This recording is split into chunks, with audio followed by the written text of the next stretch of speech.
see quite a number of familiar faces, which I thank for the opportunity today to be able to share this important occasion with you.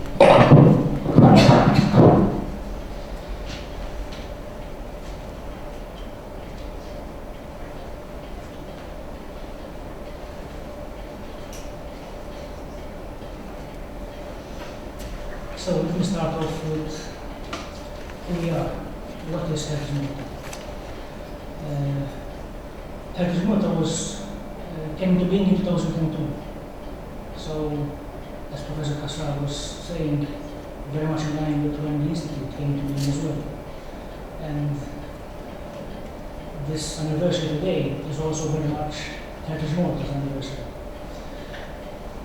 Heritage Malta came to being in 2002 as a result of the Cultural Heritage Act and commenced operations in 1st January 2003.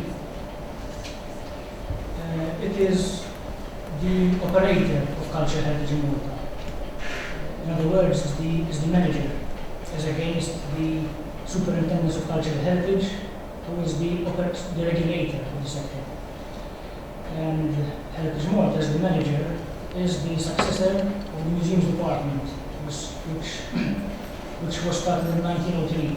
So there's a century of history before things which occurred before that. Our mission is to safeguard and render accessible cultural heritage entrusted to us by the government on behalf of the people of Malta, and thus contributing towards a better appreciation of Malta's cultural identity. In order to do so, we try to strive towards excellence and serve as a catalyst to increase the value of national heritage within national and international spheres. Some numbers. Heritage Malta employs around 300 staff. There's a seasonal element to that, which may increase especially in summer. It is basically divided in four main sections. One is the curatorium. We have around 30 curators covering all the collections from natural history to today. The conservation arm, about which I'll have occasion to spend a few years later on. The projects section, which leads all our major projects, but also everyday maintenance, and the IT and corporate services. Our annual turnover is around 11 million, 8 of which are salaries. However, the government supplies us only with 3 million, so we have to generate the rest through our own efforts, and we have to be creative with it. We manage 42 sites, 50% of which, slightly more, are open to the public, while the rest are open only by appointment for various reasons. Among those open to the public every day are two World Heritage sites, two World Heritage inscription sites. The Nobility Temples of Malta, which consist of 6 temples, but are inscribed as one, and the Hasafini underground hypogeum. We host more than 1 million visitors a year, who are our main source of revenue. But we also give free admission to around 90 to 100,000 persons a year, including school children, students, and on the occasional number of open days which we organize regularly to make up for charging a fee.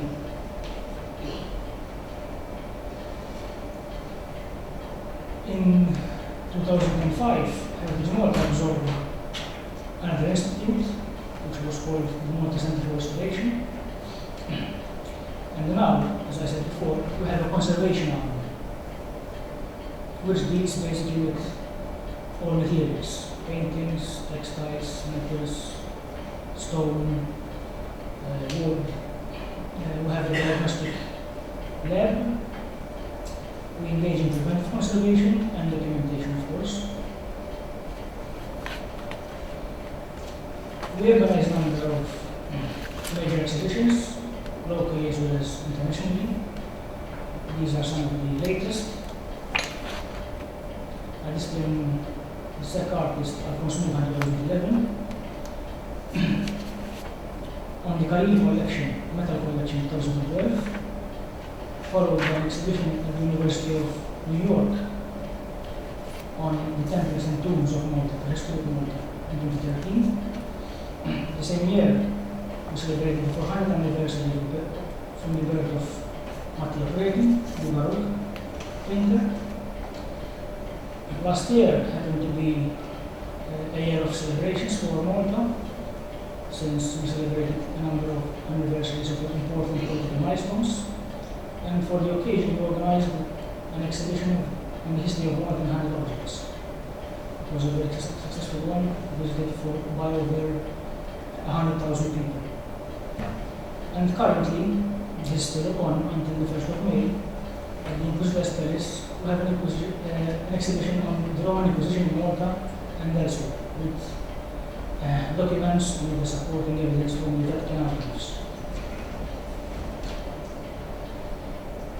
We also organize a number of activities, not only to live up to our mission, to popularize, to increase awareness, but also to raise funds, such as education programs, lectures, exhibitions, heritage days, publications, and what have you, and the rest.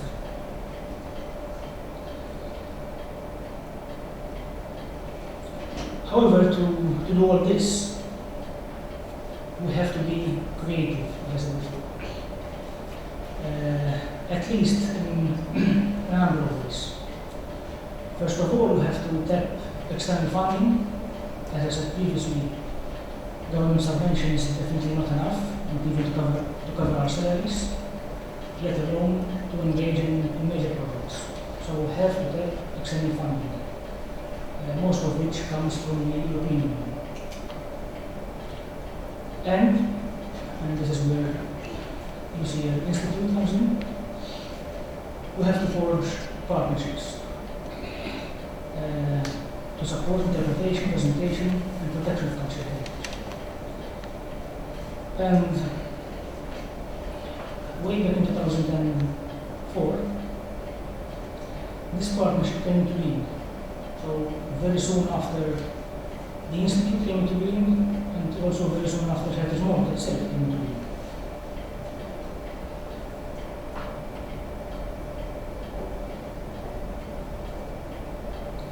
The first agreement, which I could define as an exploratory one, was signed in 2004. However, it soon turned out to be a very positive experience, and so it was renewed 3 times.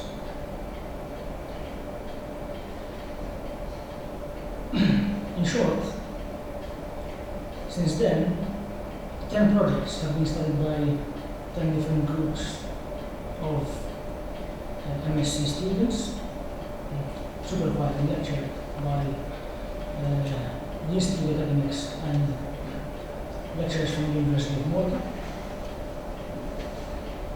And consequently, 10 reports have been written and presented to Heritage Malta Board of Governors, covering a number of sites, collections, and projects and problems. In short, I can digress a little. What happens is that when the students come over in November for their 2-week stay, Professor Kassar and I bounce off each other a number of ideas, and we decide on what will happen next. This has been going on now for 10 years. It's a fixed item in my diary.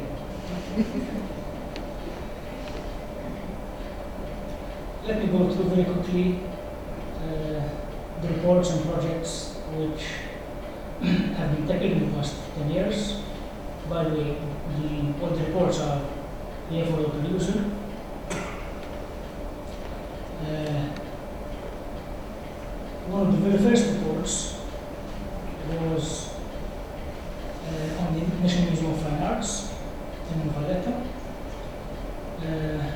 which suggested a number of remedial measures for the collection to be housed and displayed in a better way. Conditions in the National Museum of Fine Arts were not extremely good, and the report helped us a lot to improve the situation. However, as I will have the opportunity to say later on, it also helped us a lot to seek an alternative location. And the report was indeed instrumental for us to obtain that alternative location. But more on this later on. The National Collection entrusted to Heritage Malta for to manage includes practically everything. Geology, fossils, way down to industrial heritage of the 20th century. One of the most unusual, I would say, project was to delve underground literally and the natural cave of Artalam, which means cave of darkness, and suggest ways how to improve the relationship of the site with the collection. Incidentally, what the report speculated normally is the relationship of the collection with the site. If the collection is planned to remain in that particular site, we receive suggestions on what to display where and in what conditions. If the plan is to transfer the collection from one building to another, the study suggests studies first of all the current conditions of the collection in its current location, and then examines the proposed location and any contrasts or benefits that could result from the proposed relocation. Another interesting project was tackling the folklore and natural science collection in Gozo, which in itself was important because it went on to feed the master plan of the citadel in Gozo, which was in itself covered by a new project of around 14 million, not managed by Heritage Malta. However, this report was Heritage Malta's contribution towards that project. And this report also referred to another possible location for the collection, about which I'll speak in a minute. We tackled the maritime collection at the Naval Bakery in Vittorioso, and the relationship of the collection with the building was rather problematic. It's literally sitting on the sea.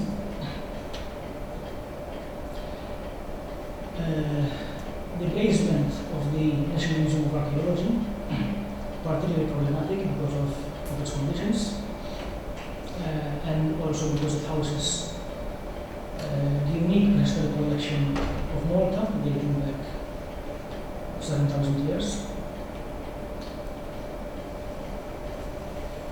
The ethnography collection at the Inquisitor's Palace. The Inquisitor's Palace actually was tackled twice, since it focused on different parts of the building for different purposes. Even though one of the buildings where the collection was earmarked to go has since been earmarked for other uses by the government.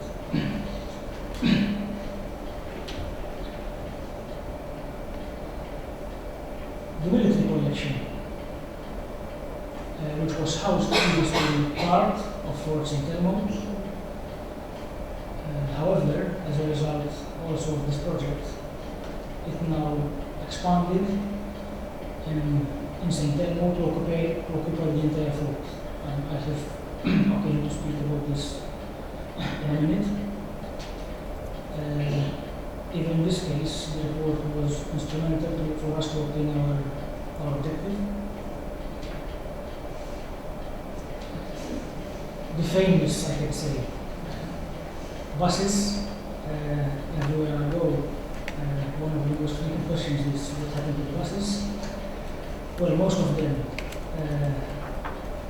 are in Heritage Malta's custody, and from the reaction of the students, I think that this was one of the most interesting projects which we undertaken in the last 10 years. We're waiting for the final report on the buses, which is due in April, I believe.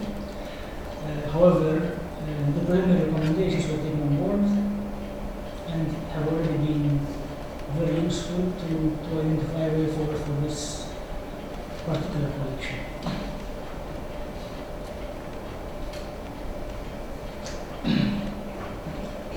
I will now focus on 3 particular studies.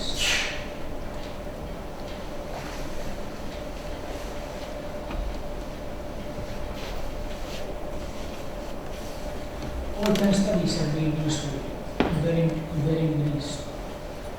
However, 3 of them have been so in a particular way, since they led to a relocation of the collection and also led to funding of an entire project. Case study number 1 involves, as I said previously, the fine arts collection. The first study was undertaken in 2006, and besides immediate recommendations on how to improve the current conditions of the collection in the building, it also suggested that perhaps we should look for other buildings to house this collection, which basically includes artworks from the 13th century onwards.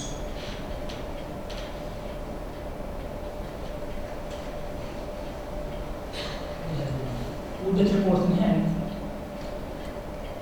we started knocking doors of various ministries and authorities until finally in 2012 a political decision was taken to relocate the National Museum of Fine Arts. At the point in time, we didn't know where, but we had an agreement in principle with the authorities that the Museum of Fine Arts had to be relocated. With that in hand, our next step was to identify a building and focus the next institute study on that particular building, which is the Auberge d'Italie. Basically, it used to be the hotel of the Italian Knights of the Order of St. John, Malta. This happened in 2012-2013. The students of that year studied the conditions of the building and whether it could host the collection. The results were positive. With that result in hand, we went once again knocking doors, and this time the agreement in principle was confirmed politically, and the decision was taken to transfer the National Museum of Fine Arts to the Auberge d'Italie, and it was agreed that it should be funded by European Union funds. Since then, the process has been set in motion for an international design competition, and funding has been secured to the tune of around 6 million. So that is one of our success stories, I can say. The National Museum of Fine Arts, which has been codenamed MUSA, short for Museum and Muses, is set to be inaugurated in 2018, when Valletta will be European Capital City of Culture. Exciting times ahead. The second case study concerns Dojo. I said, in 2008, one of the very first studies focused on the two museums in the citadel, the old castle at the very center of Gozo. There again, the report, apart from suggesting a number of measures by which to improve the display and the conservation of the collection, also suggested that we should perhaps seek other avenues to house and display the collection. As I said before, this report was included in the master plan of the citadel itself, which was also funded by the European Union, which was granted 14 million euros funds for the entire rehabilitation of the citadel. However, with the report in hand, very similar to the story of the Fine Arts Museum, we started knocking doors and making our case to relocate such a collection. The story had a very recent happy ending. And last year, a political decision was taken that the collection had to be relocated, and it should be relocated in what previously was a government secondary school at the very center of Gozo, very centrally located. And the focus of this year's study will in fact be this new building and how it should host this collection, where to display, where to store, and what measures should be taken to house the collection in a safe way. It is a particularly interesting project which we look forward to, apart from the fact that it is in Gozo, so it will be rather different from usual.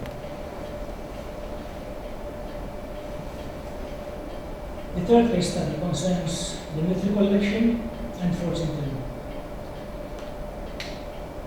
The military collection was in 2012, and once again it is a very recent development.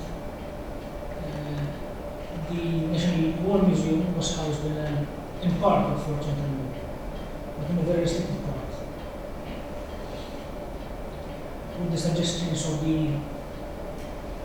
Institute study, we immediately applied for European Union funding to expand the National War Museum in the entire Fort St. Elmo, just in the picture. We were lucky that funds were available, and we managed to secure 17 million euro project to expand the National War Museum in the entire Fort St. Elmo. Incidentally, work has been going on incessantly since 2012, and the military collection, the National War Museum, now in Fort St. Elmo, is due to be inaugurated on 25th April, next month. Preparations are underway.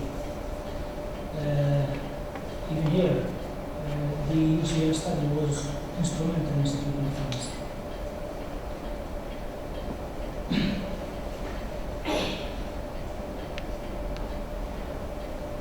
With retrospect, we can see a number of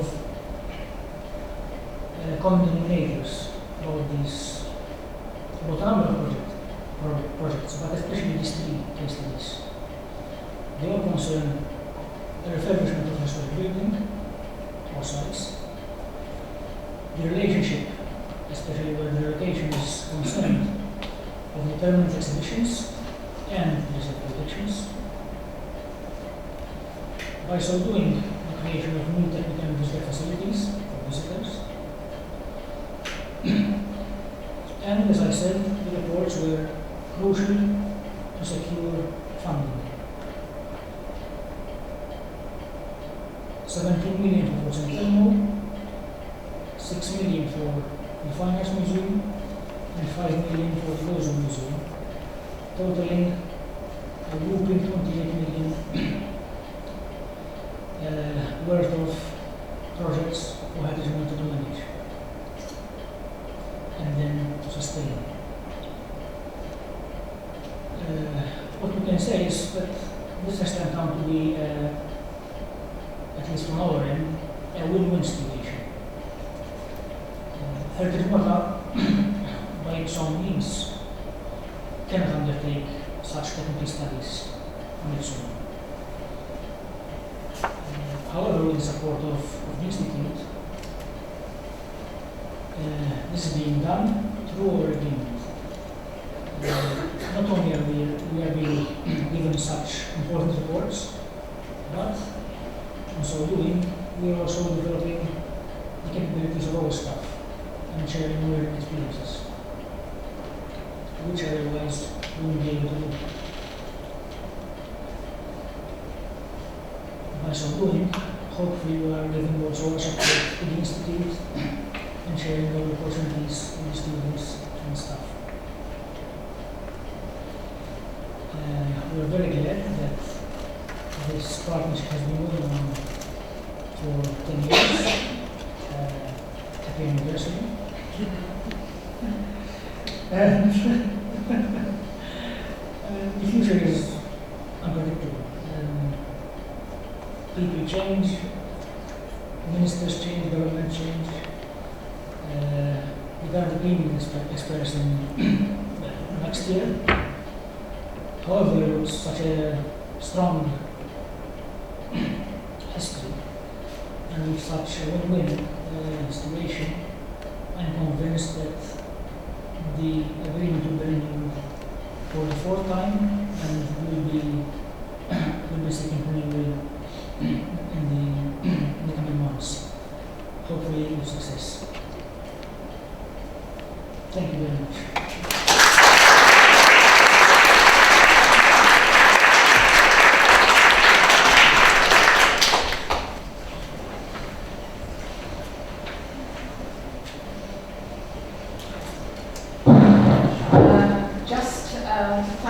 Kenneth for making the journey over from Malta to be with us today. It is the sign of an enduring partnership which has mutual benefits, and one in which the UCL Institute for Sustainable Heritage and our students benefit enormously from being able to tackle real-world problems and find sustainable solutions. And to have contributed in a small way towards leveraging funding and other support for your own projects, Kenneth, is an added bonus for us, because it turns what could be an academic study into something that has practical value and prepares our students for the real world in a way that is incomparable, I think. So thank you very much indeed.